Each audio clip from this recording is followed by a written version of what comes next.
Steve?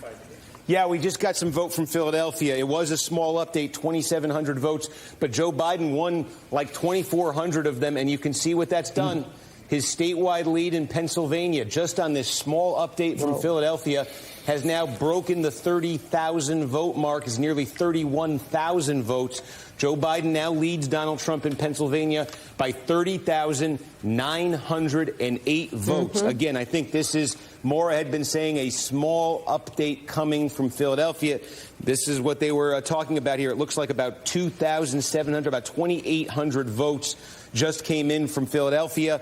Biden winning 2,431 of them. So again, just that pace of overwhelmingly the mail ballots, especially in Philadelphia, going for Joe Biden. And again, they have more to come. This is just a perfect example of what we're talking about. We have long delays between these vote updates. We have a big pool of votes left to come. But every time we get these small incremental updates, they continue to be overwhelmingly for Biden, each one increasing his lead statewide. 2,000 votes here, 3,000 votes there, 4,000 votes there, and it sits now at 31,000, basically. Well, and once again, with the latest batch that came in from Philadelphia, we once again have Joe Biden winning almost 9 out of 10 votes in that batch. And that's been consistent with everything we've seen over the past 3 days. And I suspect that will continue as we move forward throughout the day. John Meacham, let me bring you in right now because judging by what the news agencies have said, what the networks have said, what newspapers have said about calling this race, you just get the feeling that with Allegheny coming with votes that are most likely going to be disproportionately breaking in Joe Biden's favor, and then the Philly votes coming in piecemeal, where Joe Biden's getting 90%. Okay, we have an announcement to make. Joe Biden is president-elect of the United States. Biden is being called with the Pennsylvania votes that have just come in. Biden has been elected, Mika, and tell us about it. Well, the president-elect of the United States, Joe Biden, has run for president 3 times, and the 3rd time has turned out to be the charm. Not only the charm, but possibly the most consequential election of our lifetimes. He is 77 years old. He was born in Scranton, Pennsylvania, but calls Wilmington, Delaware, his home. At the age of 29, Joe Biden became one of the youngest people ever elected to the U.S. Senate, and that is where he stayed for decades. Even, quite frankly, through tremendous tragedy that has struck his life. He has been witness and a part of some major moments in American history during his time as vice president of the United States under Barack Obama, and that is the passage of the Affordable Care Act, and health care remains his top priority. And Willie, as we talk about this election, this race, we looked at Joe Biden in the eyes when we were in New Hampshire. He knew he was going to lose that race badly in the Democratic primary, just like he had been embarrassed in Iowa. And I must say, it was one of the few times I've been around Joe Biden in my life where when he sat down, I had nothing to say to him. It was a moment where you could tell Joe Biden knew that he was hanging by a very thin thread in that race. He knew he had to perform well the next week in Nevada. He came in second. That was good enough to buy him a ticket to South Carolina. And then, Willie, I must say, what happened over the next week in South Carolina? What happened when Jim Clyburn endorsed him? What happened when black voters, especially women black voters across the state of South Carolina, came out en masse to support his candidacy? Joe Biden was on his way. And while a lot of people will be focusing on the last few weeks of this campaign, we must say, and we said it at the time, we'll say it now, few of us have ever seen a candidacy turn around as quickly as Joe Biden's did over the next week or two. He went from being a man who's presumed to be a 3 or 4-time loser to a man who was rocketing towards a Democratic nomination. Now he is going to be the 46th president of the United States. An extraordinary election in so many ways, not the least of which is that it was conducted in the middle of a pandemic, a campaign unlike we've ever seen before. And, Joe, you're right. I go back to that day in New Hampshire, February 11th, the day of the New Hampshire primary. Joe Biden had finished 4th in Iowa. That night, he would finish 5th in New Hampshire. And our interview with him, the time we spent with him as we were preparing to interview, felt like a political wake. And if you go back and talk honestly to people around him, the mood was low. They didn't see a path forward. And then here comes South Carolina. Congressman Jim Clyburn makes his endorsement, and African-American voters, by and large, step in to effectively save Joe Biden's campaign in late February. And now here we are on this Saturday, yes, 3 or 4 days after Election Day at this point, but now we can say NBC News declares Joe Biden is president-elect of the United States of America. And, Mika, this breaking news from the BBC as well. Following NBC News' lead, the BBC is projecting Joe Biden has won the presidential election. The BBC projects that he secured enough Electoral College votes to defeat Donald Trump. And as we give this context and talk about Joe Biden's incredible path to victory, it would be amiss not to mention that right now we are also in another moment of incredible transition in history, where we are going to be witnessing the first woman vice president of the United States. Speaking of history, let's bring in John Meacham, a Pulitzer Prize-winning presidential historian. John Meacham, this has been an extraordinary presidential race. It has been an extraordinary year. And forgive me for being Pollyannish. I was saying this before the call. I'll say it now. The fact that as many Americans were involved in this race, in this campaign as they were, in the age of COVID is remarkable. Yes, Joe Biden got more votes than any person who has ever run for president of the United States. Second place, Donald J. Trump. This election has been won for the ages. Close elections produce consequential presidencies. This is, I think, on a par with 1860, 1864, 1932, 1960, 1980, 2008. This is a moment where the country had to make a decision whether we would follow reason or whether we would continue to only be engaged in partisan passion. That does not mean that partisan passion is going away. There's an enormous amount of work ahead. But when historians look back, when citizens look back on this moment, it may well be that this was the beginning of the end of an era of perpetual partisan warfare. And a lot of that will be determined by the character of the person we've just elected president of the United States. Character is destiny. Yep. The Greeks taught us that. And Joe Biden's character is such that it may well be that man and moment were made for each other. And you talk about man and moment being made for each other. I know there are a lot of people who are disappointed on both sides that a Democrat has been elected president and that it looks like Republicans will maintain control of the Senate. But we actually have people that are going to be running Washington, D.C.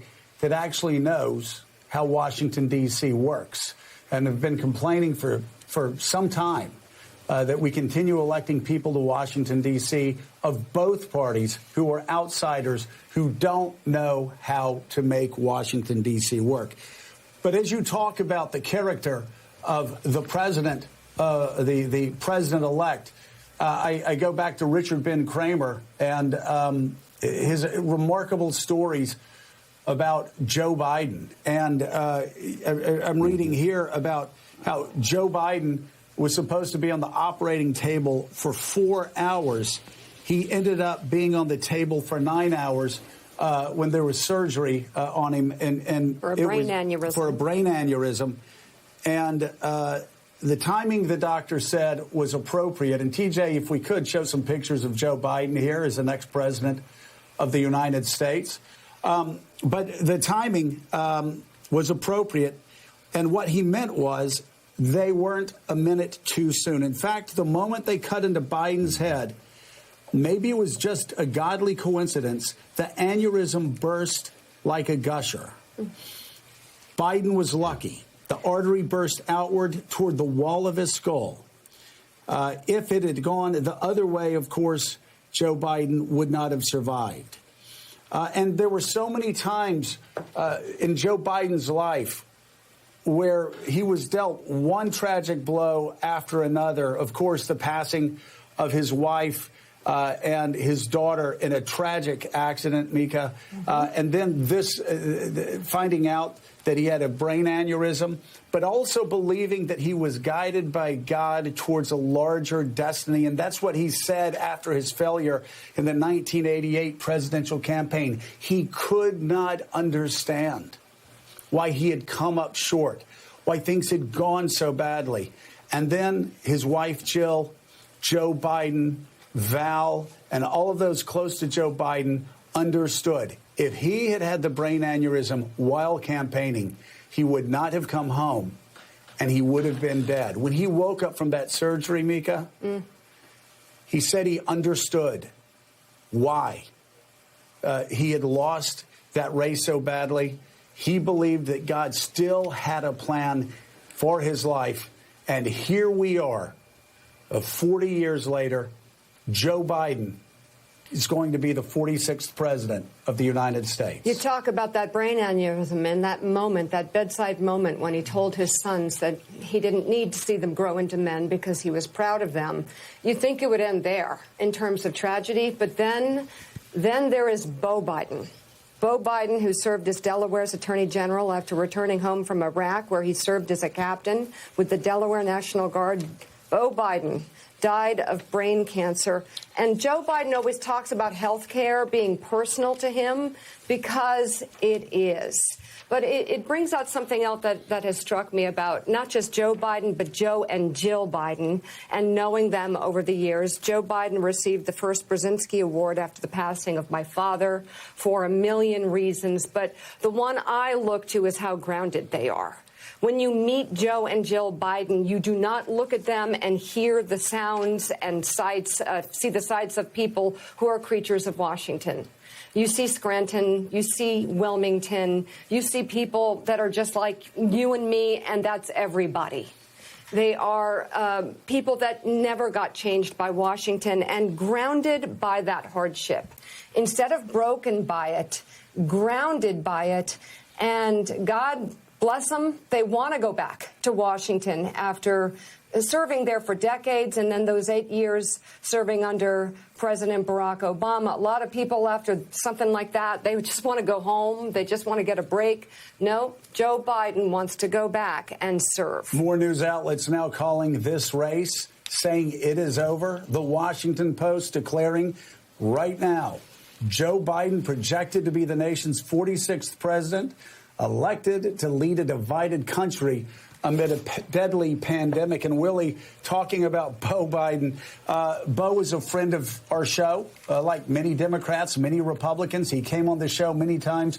We always loved him, always respected him. Was surprised that he didn't run himself to be senator of Delaware. He could have won that, but he decided to stay where he was because he was committed to the people of Delaware. I remember talking to Joe Biden. He was on the show earlier this year with us, and we asked him if he thought about Beau every day. And he teared up, and he told us that, in fact, it was Beau he was running for. It was Beau who was on his shoulder every day, pushing him forward. And as the young boy that was in the front seat of that ambulance, racing down to Walter Reed Hospital in the middle of a snowstorm when his father was dying, it made all the sense in the world that it was Beau pushing him forward, because Beau didn't want him to get out of the 88 race. Beau wanted him to keep going. Beau wanted him to keep fighting. And let's just tell it like it is. Most Democrats in the Democratic establishment at the start of this process had very few kind words to say about Joe Biden's candidacy. They thought he was too old. They thought he was too shaken up by losing Beau. They thought he hugged too much. They thought life had delivered too many hard blows to him. They didn't think that he could win the Democratic nomination and beat Donald Trump. But time and time again over the past year, Joe Biden has exceeded expectations. Yeah, I think lost in the failures of the Trump administration and Donald Trump so controlling the airspace and the stage during this campaign is that Joe Biden and his team ran an excellent campaign. Now, it was a different campaign because we're in the middle of a pandemic. He didn't do the events he would normally do. He didn't work rope lines the way he normally would. But he resisted some of the tug left that he was encouraged by some to visit positions that may have hurt him. He was told that if you want to take this back, the central mission is to control the upper Midwest, get back those states that Hillary Clinton lost to Donald Trump. Mission accomplished in Wisconsin and Michigan, and now we can say in the state of Pennsylvania. He grabbed back the 3 states, and he may not be done yet with, as you can see on that map, Nevada, Arizona, Georgia, North Carolina, and Alaska still outstanding. But, Joe, back to your point about Beau Biden, there was an incredibly moving moment, and we took it live on Tuesday on Election Day. Joe Biden visited St. Joseph's on the Brandywine, the Roman Catholic church he's attended for a long time in Wilmington, Delaware, and where his children are buried. And to go in and to say a prayer and to visit the graves of your children on the day that you hope you may be elected president of the United States tells a lot of the story of Joe Biden's life that now culminates in this moment when he is the president-elect and will become the 46th president of the United States of America. It is every parent's fear to have to bury their child. Joe Biden has had to do it twice, and he's had to bury a wife. And if you ask him how he got through that, he will tell you only his faith in God moved him forward. And with the loss, of course, of Beau, it was Jill, the same Jill Biden that Joe Biden credited with helping him dream again. Let's continue, Willie, through the breaking news. The Wall Street Journal now declaring Joe Biden is elected president of the United States. He pledged, quote, no blue states and no red states, but a united country. The Financial Times, breaking news. Joe Biden wins U.S. election after Pennsylvania triumph. And the New York Times, Joe Biden defeated President Trump and has been elected the president of the United States. He clinched the Electoral College with Pennsylvania. Willie. Scranton Joe clinches the Electoral College fittingly with Pennsylvania. And an era that began for Donald Trump in politics on an escalator ride down 5.5 years ago now ends on a Saturday where he learned this news at his golf course in Virginia, where he is currently playing. And let us not lose in this what Mika mentioned. Kamala Harris, Senator Kamala Harris, now Vice President-elect, the first woman, the first black woman, the first Indian American woman to hold that position. This is a momentous day in this country on that count. Mike Memoli is standing by for us at Biden campaign headquarters in Wilmington, Delaware. Mike, you've been covering Joe Biden for 13 years, if I have my math right. This is a bit of delayed gratification for the campaign that felt like a couple of days ago they had this wrapped up. But now NBC and other organizations can say it officially, Joe Biden is the president-elect. What's the reaction there?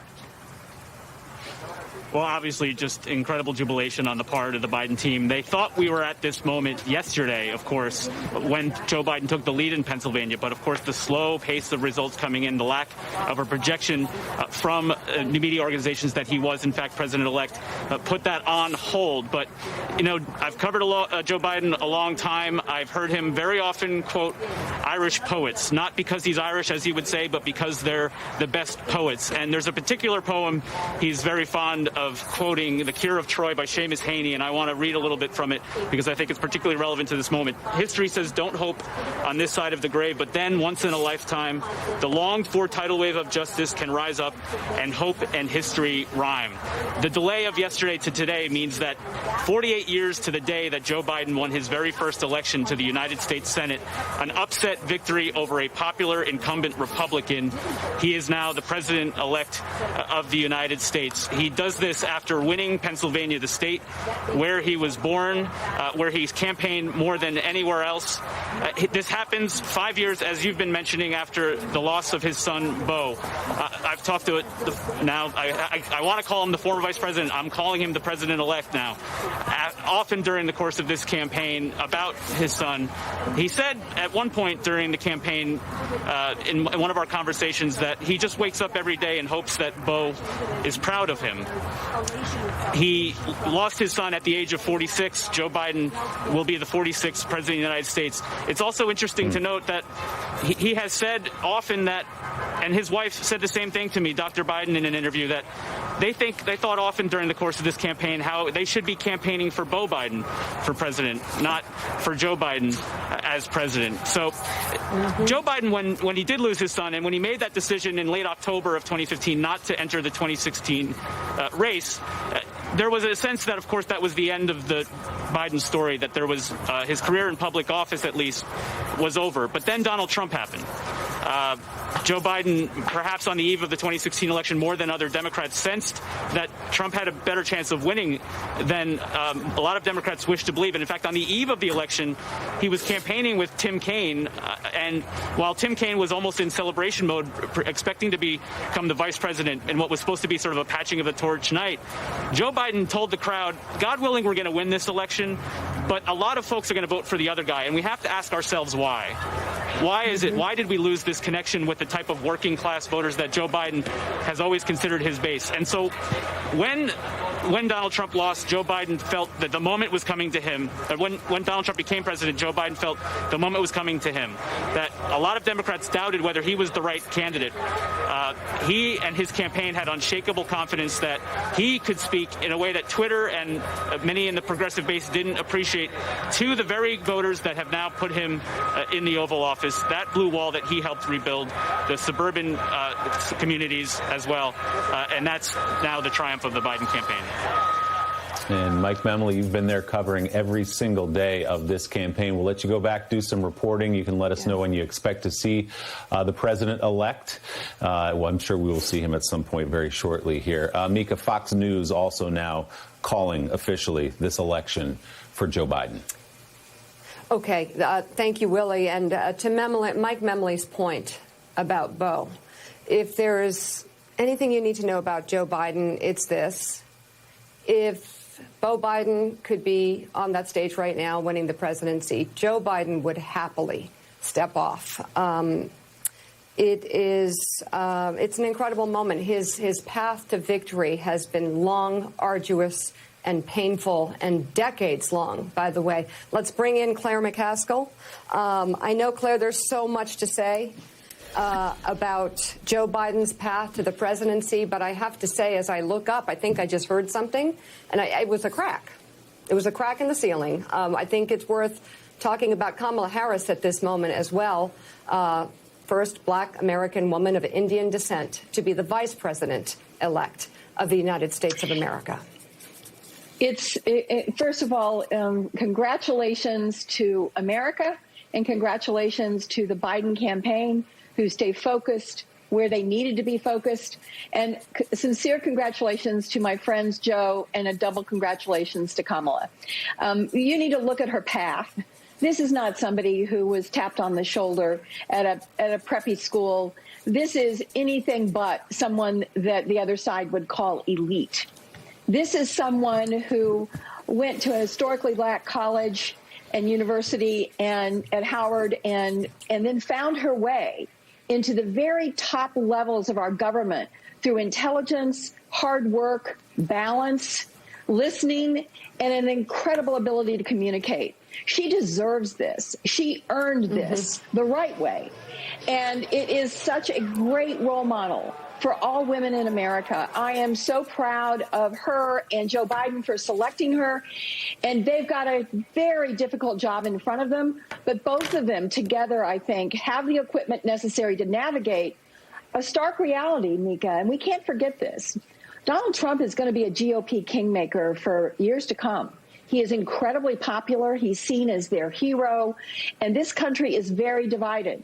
And I think all of us in my party need to be patient and understand that we've got to try to do a better job of bringing people together, or all we're going to do is sit on opposite sides of the room and yell at each other.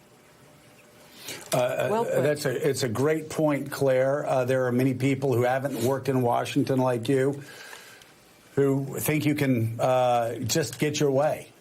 James Madison and the Founding Fathers thought otherwise and created a system of checks and balances that require Republicans and Democrats work together. Joe Biden has said he's going to do that. He's going to bring people together. He's going to bring parties together, and he will be president of the entire United States, not just of Democrats, not just for people who voted for him, but for everybody. John Meacham, I'm reminded, Mike Mimley talked about poets and Joe Biden's favorite poets. I'm reminded of when we spoke of Beau Biden's passing after it happened. I quoted Bobby Kennedy from April 4th, 1968, something that you've spoken beautifully about on your podcast. And Kennedy's quote of Aeschylus, his favorite Greek poet.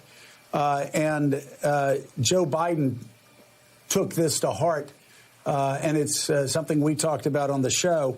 Aeschylus wrote about 500 years before Christ's birth, "He who learns must suffer, and even in our sleep, pain that cannot forget falls drop by drop upon the heart. And in our own despair, against our will, comes wisdom to us by the awful grace of God." And Joe Biden knows that awful grace better than anyone. But when you see these moments on a campaign trail where he goes up and he hugs somebody who has lost a father or who has lost a child, when he speaks to Gold Star parents, he has that extraordinary connection and that almost superhuman empathy, because he has suffered so much in his life. And he uses that suffering to apply that grace of God to others. Joe Biden is among the most empathetic men I've ever met, much less public figures, in that he's in the tradition of George Herbert Walker Bush. They both have a personal capacity to put themselves in the other person's shoes. That is a personal virtue. It is also going to be a political virtue that will benefit this country for at least 4 years to come and possibly far beyond.